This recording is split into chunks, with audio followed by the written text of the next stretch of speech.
Assalamualaikum warahmatullahi wabarakatuh. Alhamdulillah, puji syukur kita panjatkan atas kehadirat Allah Subhanahu wa Ta'ala, dan salawat serta salam semoga senantiasa tercurahkan kepada Nabi Muhammad SAW, keluarga beserta para sahabatnya. Pada video kali ini, saya akan menjelaskan sebuah hadis Nabi yang mengandung pelajaran penting bagi kita semua.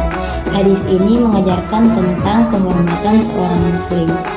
Mari kita pahami bersama isi hadis ini agar bisa kita amalkan dalam kehidupan sehari-hari sebagai bentuk cinta kita kepada Allah dan Rasul-Nya. Hadis ini adalah salah satu hadis dari sekian banyak hadis yang menunjukkan kepada kita bahwa kita butuh kepada sosok guru yang menjelaskan berbagai macam penalaran keislaman kepada kita. Karena ini adalah hadis yang sering dipahami oleh banyak manusia sehingga mereka menjadi ekstrim, entah mereka ekstrim ke kanan atau ekstrim ke kiri. Ekstrim ke kanan sehingga mereka bebas bunuh-bunuh orang, atau ekstrim ke kiri karena mereka kecewa dengan hadis ini kemudian mereka meninggalkan Islam. Seperti apa bunyi hadisnya? Ani bin Umar radhiyallahu anhuma anna Rasulullah sallallahu alaihi wasallam qala umirtu an uqatilan nasa hatta yashhadu an la ilaha illallah wa anna muhammadar rasulullah wa yuqimus shalah wa yu'tuz zakah fa idza fa'alu dhalika asamu minni dima'ahum wa amwalahum illa bihaqqil islam wa hisabuhum 'ala Allah ta'ala. Rawahu Bukhari wa Muslim. Yang artinya dari Ibnu Umar bahwa Rasulullah Shallallahu Alaihi Wasallam bersabda, "Aku diperintahkan untuk memerangi manusia hingga mereka bersaksi bahwa tiada Tuhan selain Allah dan Muhammad adalah utusan Allah, mendirikan sholat, menunaikan zakat. Jika mereka melaksanakan hal tersebut, maka mereka telah memelihara harta dan darah mereka dariku kecuali dengan hak Islam. Dan hisab mereka diserahkan kepada Allah Ta'ala." Hadis riwayat Bukhari dan Muslim. Dalam hadis ini yang diriwayatkan dari Ibnu Umar radhiyallahu anhu bahwasanya Rasulullah Shallallahu Alaihi Wasallam bersabda, "Umirtu an uqatilan nas." Aku diperintahkan untuk memerangi manusia. Siapa yang memerintahkan? Yaitu Allah Subhanahu Wa Ta'ala. Sampai kapan Rasulullah Shallallahu Alaihi Wasallam diperintahkan memerangi manusia? Hatta yashhadu an la ilaha illallah wa anna muhammadar rasulullah. Sampai mereka bersaksi bahwa tiada Tuhan selain Allah dan Muhammad adalah utusan Allah. Nah, jika teman-teman memahami hadis ini berdasarkan teksnya, banyak dari kita yang akan beranggapan bahwa Rasulullah memerangi orang-orang yang enggan bersyahadat.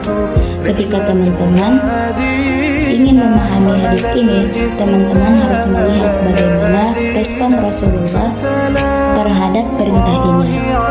Apakah Rasulullah Shallallahu Alaihi Wasallam pada saat itu ketika melihat orang-orang yang enggan bersyahadat, maka Rasulullah akan memerintahkan para sahabat untuk membunuh mereka? Tentu saja tidak.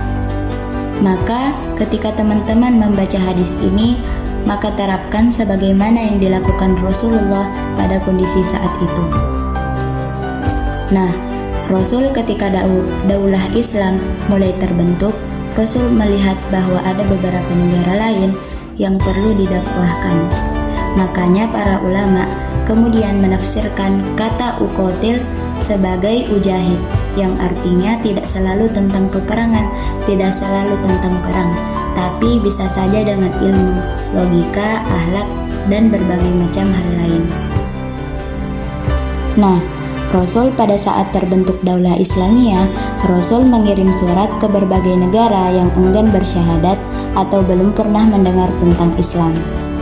Isi surat itu biasanya berisi perintah, salah satunya agar mereka bersyahadat, kemudian menerima berbagai macam kesepakatan. Kalau semisal mereka enggan bersyahadat, maka mereka aman. Dan jika mereka masuk Islam, maka mereka akan senantiasa terjamin keamanannya, dan harta-harta yang dikumpulkan mereka berhak menerimanya.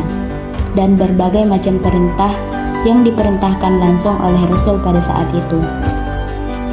Dan semisal jika mereka enggan bersyahadat, Maka Rasulullah SAW bilang, tidak masalah jika kalian enggan bersyahadat, tapi kita harus membuat kesepakatan tertentu agar kalian jangan sampai mengganggu kami dan kami jangan sampai mengganggu kalian.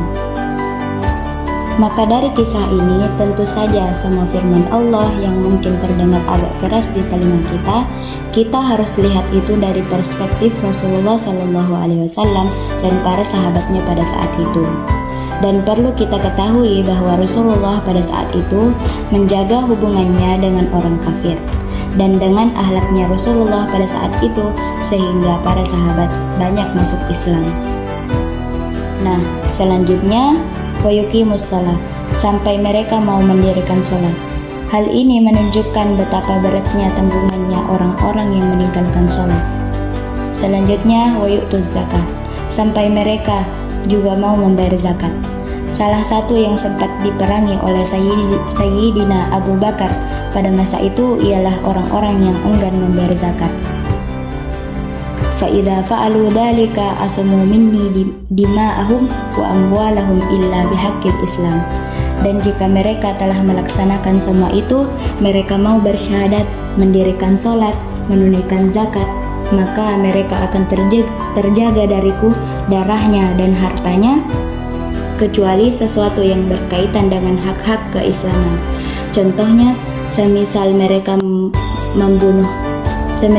membunuh, maka akan dikisos sebagaimana hukum Islam itu berlaku pada mereka. Wa hisabuhum 'alallahi ta'ala, dan perhitungannya itu